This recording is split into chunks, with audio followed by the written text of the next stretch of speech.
Sí, necesitamos más combustible.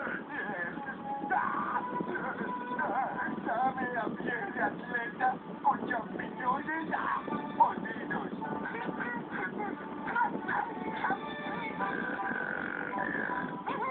Me salen bien apetositos.